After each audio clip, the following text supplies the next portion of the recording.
time I build a robot, every time I sink a ship, every time I throw... Hey everyone, it's Amber Love, your superhero stylist, and today I'm talking about the Dark Avengers issue 13. This is one of the Siege crossover titles. In a daring move, Brian Michael Bendis flashes back to the very first Passover in ancient Israel. You might be wondering why he does this, because by page 3 we're left forward in time into modern times. But halfway through the book it's kind of revealed why that is. By page 3 we see the Sentry making a deal, one of those deals, with Norman Osborn. Norman is apparently able to give him an eternal supply of that super serum, which gives him the ability to tap into his powers. This is the kind of deal that the Sentry is not going to pass up. He wants this serum.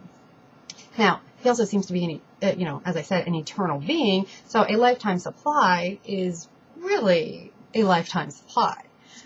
Now, whether or not a deal with somebody like Norman is the same as Tony Stark or a character like Lex Luthor, there's always some, sort of bad guy tyrant in charge. And, so if Norman's not around, it doesn't mean that that sort of deal just goes away. But he does believe that he will have the puppet string control over the Sentry.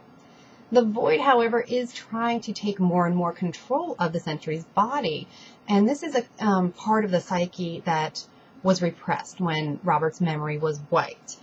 And that was the only way to get rid of the Void. Well, the Void is back and trying to take control, and he runs into Lindy, Robert's actual wife, who is in complete and total despair. The woman has just lost everything. She's on the floor, she's distraught, and she's got a gun in her hand. These are not good combinations. And she's recalling Robert's history. He apparently revealed his deepest, darkest secret to her, and she believes it is so important that she wants to share that with the world, and she begins recording her tale about his history. Now, this is something that nobody has ever explored before with the character of the Sentry. So Bendis finally fills in this missing gap and this information that we never had before. Now, fans are either going to really appreciate it, that there's some closure, that the character feels more robust, or they're just going to hate it and be like, how could you do this? This was a true, untouchable, golden hero type of character that really shouldn't be tarnished.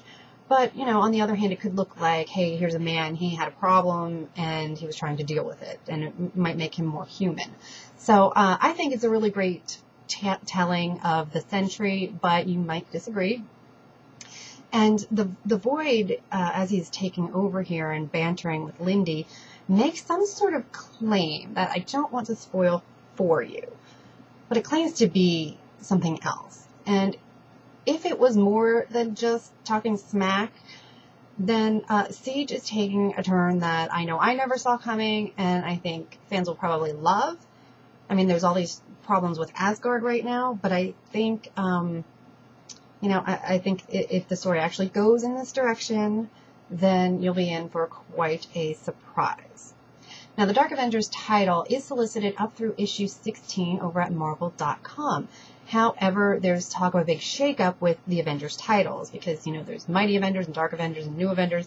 So it's quite possible that when the Dark Reign whole thing of all the darkness is done, that the title will simply go away. Maybe the other titles will merge together, sort of like they did with Amazing Spider-Man. So that's the show for this week. Thanks for watching. As always, please subscribe before you log out. Don't forget to check out all of those wonderful websites that bother putting up with me. They're all listed in the credits. And you can listen to my segments over at Comic Geek Speak. Right here.